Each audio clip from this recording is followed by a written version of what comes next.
17 anos atrás, eu era apenas um menino de 7 anos segurando a mão do meu pai pela última vez enquanto ele era colocado em seu caixão. Aquele momento, a dor, o peso de perder a pessoa mais importante da minha vida, permaneceu comigo desde então. Meu pai era meu mundo inteiro, meu protetor e meu herói. Mas, poucos meses depois de sua partida, minha mãe apareceu com outro homem e insistiu que eu o chamasse de pai. Eu não conseguia. Eu não estava pronto. Como eu poderia substituir o homem que eu tanto amava, o homem que perdi?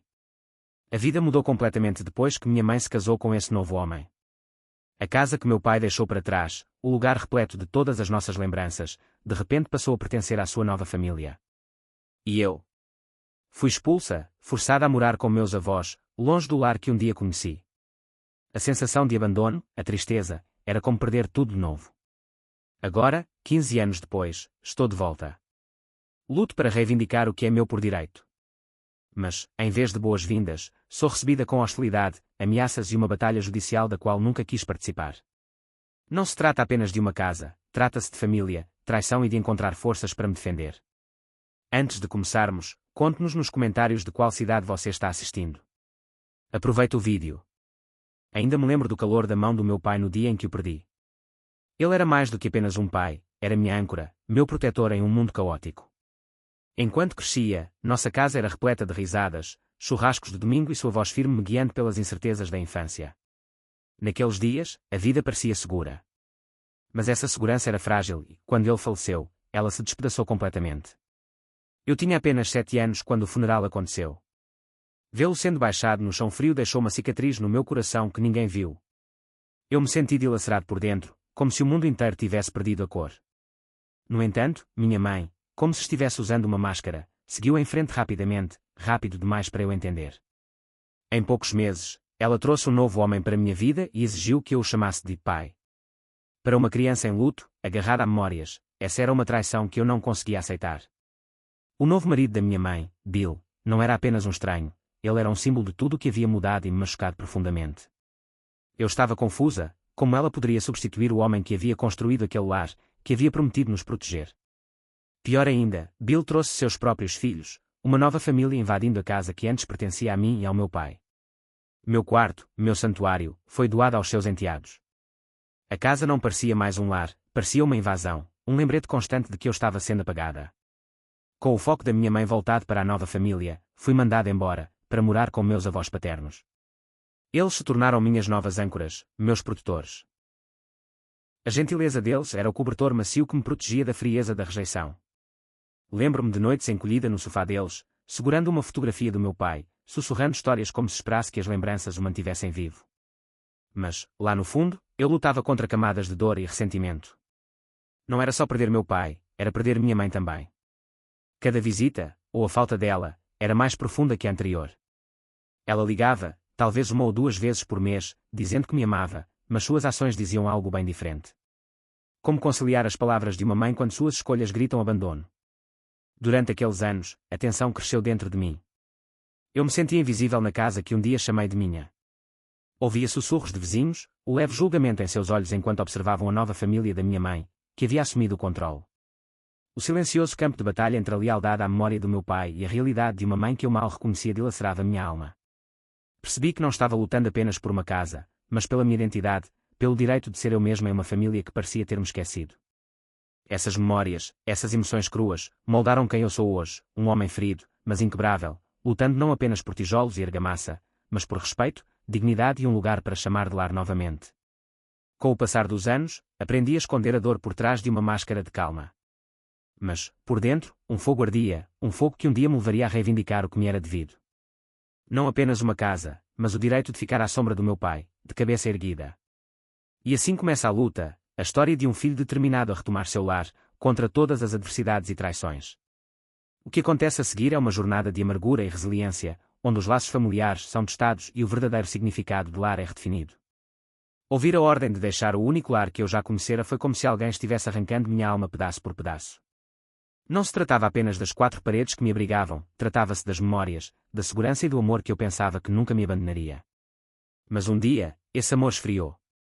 Minha mãe, a mulher que um dia me embalou, tornou-se uma estranha que afirmava que a casa não era mais minha. Lembro-me vividamente daquele dia. Ela não gritou, Não borrou, simplesmente trouxe todos os meus pertences em grandes sacos plásticos para a casa dos meus avós e me deixou lá como se eu fosse um hóspede que tivesse ficado mais tempo. O olhar dela não era de tristeza ou arrependimento, mas de impaciência, como se estivesse marcando uma lista de tarefas há muito atrasadas.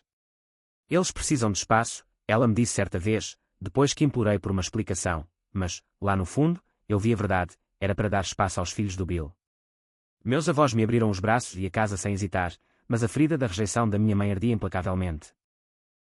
Meus primos do lado de Bill reivindicaram meu quarto como deles, e suas risadas ecoaram pelos corredores que um dia me pertenceram. Fiquei vagando entre uma infância que se esvaía e um futuro que parecia incerto e frio. Os primeiros anos com meus avós foram agridoces. Eu amava a gentileza e o apoio inabalável deles, mas nunca consegui me livrar da sensação de ter sido rejeitada. Cada feriado, cada reunião familiar, era um lembrete doloroso de que eu não fazia mais parte da família que eu conhecia. As visitas esporádicas da minha mãe só agravavam a dor, suas palavras de amor pareciam vazias quando suas ações gritavam o contrário. Certa tarde, ouvi uma vizinha dizer ao filho, aquele menino. É aquele cuja mãe prefere os filhos do novo marido a ele. A dor daquelas palavras feriu mais fundo do que qualquer insulto, porque era verdade. A mulher que deveria ser minha protetora escolheu uma nova família em vez de mim. Lutei contra essa traição em silêncio, com raiva e tristeza se misturando no meu peito. Mas não foi só com a minha mãe que eu me debati, foi também com o Bill, que nunca se esforçou para me entender ou me tratar como família. Os filhos dele, agindo como se fossem donos do lugar, me lembravam constantemente de que eu era uma estranha na única casa que eu deveria chamar de lar. Seus olhares de desprezo alimentavam uma raiva que eu enterrei profundamente, mas nunca deixei para trás. A tensão dentro de mim crescia enquanto eu lutava para encontrar meu lugar neste mundo fragmentado. Deveria aceitar meu papel de filho esquecido. Ou lutar para resgatar a vida e o legado que me foram tirados. Os anos com meus avós nutriram meu espírito, mas a pergunta me assombrava incessantemente. Lembro-me de passar muitas noites acordado, olhando para o teto, revivendo memórias com meu pai e imaginando um futuro em que eu pudesse me manter de pé, onde a casa, as memórias e minha identidade não fossem roubadas. A dor me impulsionou a me fortalecer, a ser mais do que apenas um garoto deixado para trás. E então houve um momento, silencioso, mas poderoso, quando percebi que, se eu quisesse sobreviver, se eu quisesse justiça, eu tinha que me levantar. Não apenas pela casa, mas pela parte de mim que ainda acreditava na família, no respeito e no amor. O dia em que soube do testamento do meu pai pela primeira vez foi como a primeira rachadura numa fortaleza de silêncio e dor. A voz do advogado ecoou pela sala fria enquanto ele lia as palavras que meu pai havia escolhido meticulosamente, cada centavo, incluindo a casa, estava reservado para mim. Uma esperança tímida e frágil brilhou dentro de mim pela primeira vez em anos. Este era meu direito de nascença, o último fio tangível que me ligava ao pai que eu havia perdido, e agora, era meu. Mas essa esperança se chocou contra uma tempestade. A reação da minha mãe foi como uma sombra escurecendo o quarto. Eu vi em seus olhos antes que as palavras pudessem revelar, decepção, raiva, medo. Ela sabia que aquela batalha estava longe de terminar. Ao longo dos anos, ela tentou de tudo, legal e emocionalmente, para anular o testamento. Cada tentativa dela era um soco no meu estômago, um lembrete de que, mesmo na morte, os desejos do meu pai geravam conflito em vez de paz. Com a casa legalmente minha, mas fisicamente ocupada pela minha mãe e sua nova família, eu estava presa em um pesadelo onde propriedade e dor se misturavam. Anunciar minha intenção de recuperar a casa foi como acender um pavio. Telefonemas não foram atendidos. Visitas eram recebidas com olhares frios e ameaças sussurradas. O novo marido da minha mãe, Bill, agia como um porteiro, intimidando qualquer um que ousasse questionar sua presença. O peso do processo pesava sobre meus ombros. Não se tratava apenas dos autos ou dos avisos de despejo, tratava-se de enfrentar a mãe que me rejeitara, a família que reivindicara a minha vida como sua. Cada passo legal era uma batalha com minhas emoções, a angústia do confronto misturada à firmeza da determinação. Lembro-me de estar sentado com o meu advogado, examinando papéis que pareciam mais pesados do que qualquer pedra. A lei era clara, mas as emoções não.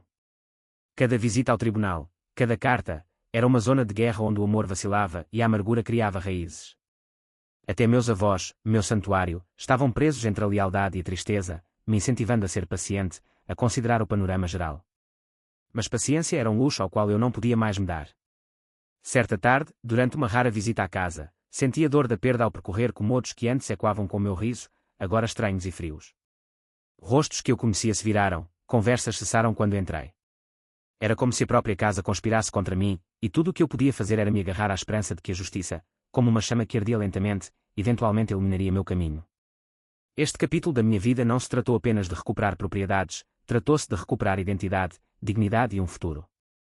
Ele testou minha determinação, forçando-me a confrontar verdades dolorosas sobre família, traição e autoestima. Mas a batalha estava longe de terminar. O próximo capítulo me levaria mais fundo no cerne do conflito, onde ameaças são feitas, lealdades questionadas e o verdadeiro significado de lar é lutado com cada fibra do meu ser. Quando o aviso de despejo finalmente chegou à porta deles, a tempestade se instalou. O que eu esperava ser uma simples formalidade legal se transformou em um campo de batalha de palavras amargas, olhares gélidos e ameaças que feriram mais fundo do que qualquer faca. Minha mãe, antes minha cuidadora, agora era a principal oponente, sua lealdade totalmente comprometida com Bill e seus filhos, as mesmas pessoas que me expulsaram do lar em que nasci. A primeira vez que os enfrentei todos juntos, foi como entrar no olho de um furacão. Brenda, a enteada grávida de Bill, lançou-me um olhar furioso de acusação e amargura. O próprio Bill se aproximava, com os músculos tensos e prontos, projetando o tipo de intimidação que poucos se atreviam a desafiar. O rosto da minha mãe era uma máscara indecifrável, oscilando entre tristeza, raiva e algo mais sombrio, algo como culpa envolta em desafio. Brenda não perdeu tempo em me acusar de assédio, usando sua gravidez como escudo contra minha reivindicação legal. Ela disse que eu era insensível, cruel, jogando uma mulher grávida e sua família na rua. A tensão tomou conta da sala enquanto as linhas de batalha entre nós se intensificavam, seu desespero lutando contra a minha determinação. Lembrei a mim mesma que compaixão não justifica manipulação ou desrespeito. Era um turbilhão de emoções, raiva, dor, decepção, fervilhando dentro de mim enquanto minha mãe se defendia. Ela me acusou de atormentar sua menina de ouro, chorando lágrimas de crocodilo enquanto se retratava como a vítima. Ouvi palavras profundas, ecos do passado se distorcendo no presente. O que eu fiz de errado em criar você, ela soluçou, tentando me culpar, mas, na verdade, era ela mesma que ela amaldiçoava. Suas vozes arranharam minha determinação, mas por baixo da minha raiva havia um núcleo frágil, o filho ferido que outrora ansiava pelo abraço da mãe, agora endurecido por anos de traição. Mesmo assim, eu me recusei a recuar. Contei a verdade, uma verdade que eles tentavam desesperadamente enterrar, os anos de abandono, a dor de ser rejeitado, o futuro pelo qual eu lutava. Eu não estava apenas reivindicando uma propriedade, eu estava reivindicando a mim mesmo. Por trás de cada palavra áspera e olhar frio, eu sentia medo, medo de perder o controle, de perder a vida confortável construída sobre o legado do meu pai. As ameaças de Bill ficavam mais altas, sua voz carregada de bravata. Ele prometia consequências, tentando me intimidar com seu tamanho e sua raiva. Mas eu havia aprendido a não temer sombras quando a luz dentro de mim ardia com mais intensidade. Meus avós, minha constante nesta tempestade, permaneceram em silêncio ao meu lado. Sua força silenciosa foi meu escudo durante aqueles confrontos implacáveis. Eles me lembraram por quem eu estava lutando, não apenas pelos meus próprios direitos, mas pelo futuro que eles esperavam que fosse meu. Sua fé me manteve firme quando todo o resto ameaçou ruir. Este capítulo da minha história foi o mais difícil. Foi um choque frontal entre feridas do passado e lutas do presente. Cada confronto revelava camadas de dor, traição e resiliência. A casa não era mais apenas madeira e tijolos, era o símbolo de uma família fragmentada e da vontade inabalável de um filho de se curar e reconquistar seu lugar. À medida que a batalha chegava ao seu ápice, eu sabia que a batalha final estava próxima.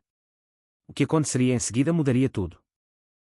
Não apenas para mim, mas para todos os envolvidos nessa teia de confiança quebrada e famílias despedaçadas.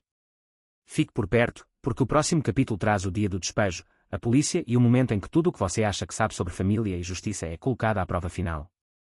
O dia do despejo chegou como uma tempestade que eu temia e antecipava há anos. Eu não estava apenas voltando para uma casa, eu estava entrando em um campo de batalha onde cada canto carregava memórias, cada cômodo guardava uma dor no coração e cada rosto refletia uma guerra que vínhamos travando silenciosamente por muito tempo. Mas, desta vez, eu não estava sozinha. Meu advogado e até a polícia estavam ao meu lado, prontos para fazer valer o que era meu por direito. Senti meu coração disparar, a adrenalina misturada a uma tristeza avassaladora. Não havia alegria naquela vitória, apenas o peso do que havia sido perdido. Minha mãe, Bill, Brenda e o restante de seu pequeno exército nos encontraram na porta, com os rostos curados de raiva e desespero. A confiança deles era forte no início, mas logo vacilou quando a lei se manteve firme atrás de mim.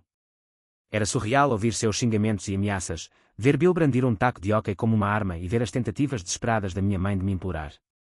No entanto, por trás da arrogância deles, eu via rachaduras na armadura de uma família unida por mentiras e medo. Quando a polícia finalmente interveio, sua presença foi um poderoso lembrete de que minha luta não era apenas pessoal, era legal, oficial e definitiva. Eles leram os avisos de despejo, exigindo que todos fizessem as malas e fossem embora. O tempo, que antes parecia infinito naquela casa, agora era medida em batimentos cardíacos e movimentos apressados.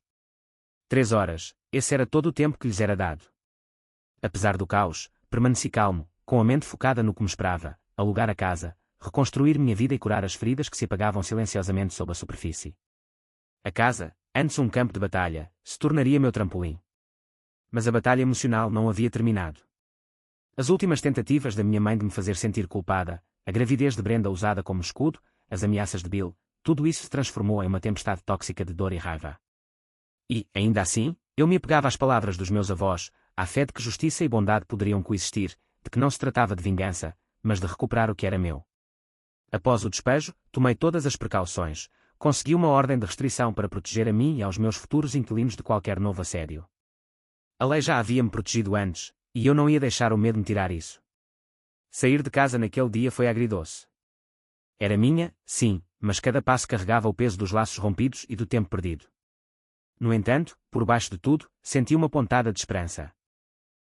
A esperança de que daquele capítulo doloroso emergisse uma versão mais forte e sábia de mim mesma. Sentado agora no silêncio da casa, com as mesmas paredes que outrora ecoavam risos e tristeza, encontro-me preso entre o passado e o futuro. Este lar é mais do que um simples abrigo, é uma tela pintada com memórias do amor de um pai, da traição de uma mãe e da luta de um filho por pertencimento. A jornada para reconquistá-lo deixou cicatrizes, mas também lições que me moldaram de maneiras que eu jamais imaginaria. Muitas vezes me lembro do menino que eu era, a criança confusa e magoada que ansiava pelo abraço da mãe, mas só encontrava ombros frios. Eu lutava contra sentimentos de abandono, raiva e solidão que ameaçavam me consumir. No entanto, esses sentimentos acenderam uma centelha de resiliência. Aprendi que a dor, embora profunda e crua, pode ser um catalisador para o crescimento. Meus avós, firmes e inabaláveis, foram minha âncora em tudo. Seu apoio silencioso me lembrou da força que vem do amor incondicional. Eles me ensinaram que família nem sempre é sobre sangue, é sobre aqueles que escolhem estar ao seu lado quando o mundo se afasta. Esta história não é apenas sobre propriedade ou batalhas judiciais, é sobre encontrar a própria voz no caos da perda e da traição. É sobre se manter firme quando a mágoa tenta te derrubar e entender que, às vezes, as batalhas mais difíceis acontecem dentro de nós mesmos. Compreendi que perdoar não significa esquecer ou desculpar o passado. Trata-se de me libertar das correntes da amargura. Trata-se de construir um futuro onde minha identidade não seja mais definida pelas ações dos outros, mas pela minha própria força e escolhas. Ainda há um longo caminho pela frente: reconstruir a confiança, construir novos relacionamentos e criar uma vida enraizada nos meus próprios valores. Mas estou pronta. A casa, antes um símbolo de dor, agora é um testemunho de sobrevivência e esperança. Obrigada por trilhar esta jornada comigo. Se esta história ressoa com você, compartilhe suas próprias experiências nos comentários. De onde você está assistindo? Sua história importa e, juntos, encontramos força. Fique ligado no que vem a seguir, um novo capítulo de cura, crescimento e começos inesperados. Porque, às vezes, o fim de uma história dolorosa é apenas o começo de algo lindo.